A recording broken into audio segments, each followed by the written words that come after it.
আসসালামু আলাইকুম দর্শক, welcome back to my channel Parul food kitchen. আজকে আমি শেয়ার করতে চলেছি বিফ হান্ডি রেসিপি। গ্যাসের চুলায় বিফ হান্ডি রেসিপি শেয়ার করতে চলেছি।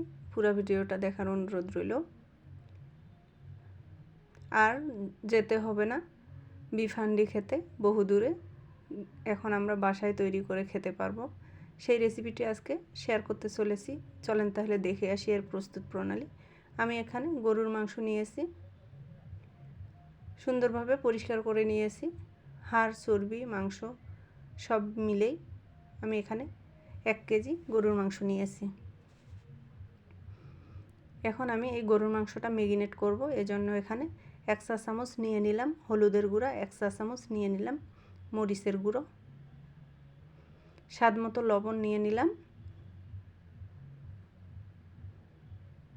তারপর এখানে 1 চা চামচ আদা বাটা এবং 1 চা চামচ রসুন বাটা অ্যাড করে দিলাম। তারপরে এখানে অ্যাড করে দিলাম 1 চা চামচ জিরার গুঁড়া, 1 চা চামচ ধনে গুঁড়া এবং 1 চা চামচ গরম মশলার গুঁড়া।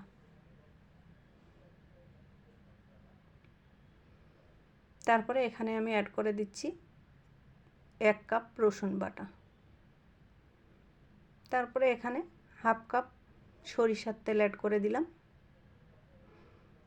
এই রান্নাটা সরিষার তেল দিয়ে করলে পারফেক্ট একটা স্বাদ আসে।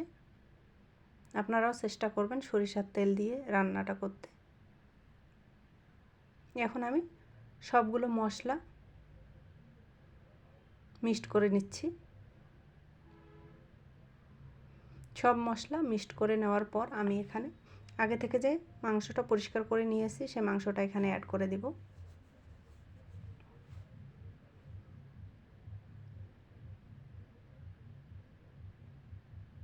আমি মাংসটা অ্যাড করে দেওয়ার আগে এখানে গোটা কিছু গরম মশলা অ্যাড করে দিব।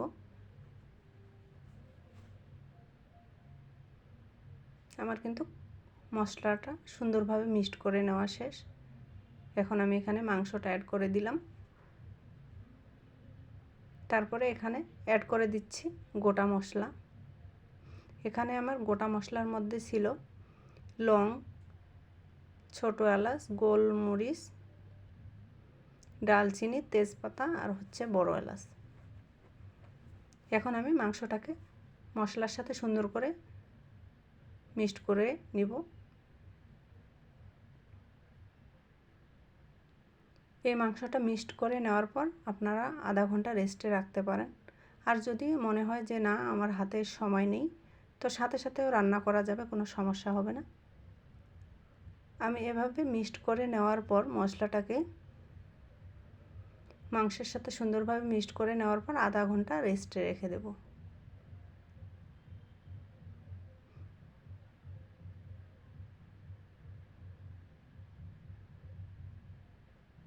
আপনারা কিন্তু হাত দিয়েও মেখে নিতে পারেন। আমি এখানে চামচের সাহায্যে মেখে নিচ্ছি।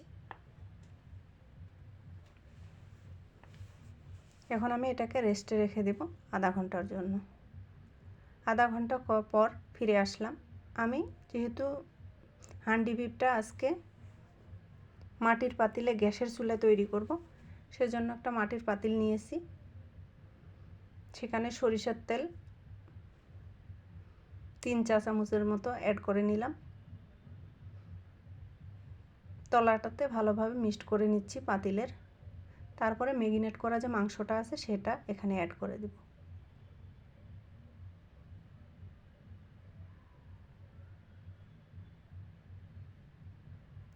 একে একে মাংসগুলোকে দিয়ে নিচ্ছি। এই রান্নাটা কিন্তু অল্প আছে যেহেতু করব, পানি বেশি লাগবে না। আমি এখানে হাফ কাপের মতো পানি অ্যাড করে দিলাম। শুকনা মরিচ, কাঁচা মরিচ গোটা অ্যাড করে দিলাম। আমি এখানে গোটা রসুন অ্যাড করে দিলাম।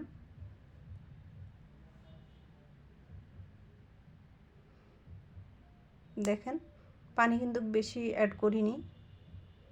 এটা যেহেতু অল্প আসছে কুক হবে, এখানে বেশি পানি অ্যাড করার কোনো প্রয়োজন হবে না, তাতে আবার মাংসটা থেকে পানি বের হবে। আমি হাফ কাপ পানিতেই এই মাংসটাকে কুক করে নেব। আমার সব কিছু দেওয়া শেষ। এখন আমি ঢাকনা দিয়ে নিব উপর থেকে একটা। ঢাকনা দেওয়ার পর মুখটা সিল করে নিব ময়দা দিয়ে। পানি দিয়ে ময়দা গুলিয়ে নিয়েছি, সেটা এখানে দিয়ে মুখটা বন্ধ করে দিব। এভাবে চতুর্পাশের মুখটা সিল করে নেওয়ার পর আমি এটাকে চুলায় বসিয়ে দিব। চুলায় বসিয়ে দেওয়ার পর এটাকে আমি পুরো 1 ঘন্টা কুক করব।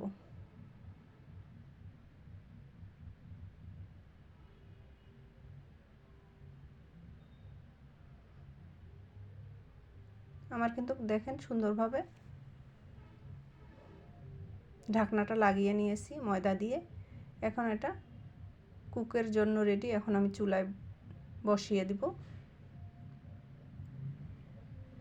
চুলায় বসিয়ে দিয়েছি। প্রথমে আমি চুলার জালটা একটু হাইয়ে রেখেছি। যখন টকবক শব্দ একটা আসবে, বোঝা যাবে যে টকবক আছে, তখন আমি একবারে লোয়ে রাখবো চুলাটা। একবারে লোয়ে রেখে আমি 1 ঘন্টা, পুরো 1 ঘন্টা কুক করে নিব। মাঝে মধ্যে একটু এভাবে ঝাঁকিয়ে দিবেন, কারণ এটা তো নাড়াচাড়া করার কোনো ব্যবস্থা নেই, সেহেতু এভাবে যদি আপনারা নেড়ে চেড়ে দেন তাহলে তলানি থেকে লেগে যাবে না, পুরানোর সম্ভাবনা থাকবে না, ভালোভাবে কুক হবে উপর নিচ। 1 ঘন্টা পুরো কুক করার পর আমি ঢাকনাটা খুলে আপনাদের দেখাচ্ছি ভিতরে কি অবস্থা।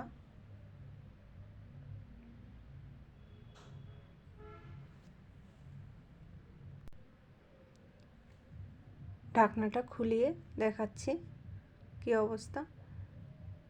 আমি ঢাকনাটা খুলিয়ে এর উপরের যে ময়দাগুলো আছে সেগুলো পরিষ্কার করে নিলাম, নিয়ে আপনাদের দেখাচ্ছি। দেখেন কতটা লোভনীয় হয়েছে, কালারটা দুর্দান্ত এসেছে। উপর থেকে একটু তেল ভেসে উঠা দেখাচ্ছে। নেড়ে চেড়ে নিলে এ তেল মিক্সড হয়ে যাবে মাংস আর গ্রেভির সাথে। দেখেন দুর্দান্ত এবং পারফেক্ট একটা রেসিপি আমি শেয়ার করেছি আপনাদের মাঝে। আপনারা এটা গরম ভাত, পোলাও, রুটি বা নান বা খিচুড়ির সাথে পরিবেশন করতে পারেন। ভালো থাকবেন, সুস্থ থাকবেন, আমার জন্য দোয়া করবেন। আর একটা নতুন রেসিপি নিয়ে আমি আপনাদের সামনে আসবো ইনশাআল্লাহ। এ পর্যন্ত আপনারা আপনাদের পরিবারকে নিয়ে ভালো থাকবেন। আর আমার এই সিম্পল রেসিপিগুলো যদি আপনাদের ভালো লেগে থাকে তাহলে লাইক, কমেন্ট, শেয়ার করবেন। আর আমার চ্যানেলটিকে যদি সাবস্ক্রাইব করা না থাকে তাহলে সাবস্ক্রাইব করবেন। আর যারা সাবস্ক্রাইব করেছেন তাদের অসংখ্য ধন্যবাদ। আর যারা ফেসবুক থেকে দেখতেছেন তারা লাইক, কমেন্ট, শেয়ার করবেন এবং ফলো দিবেন।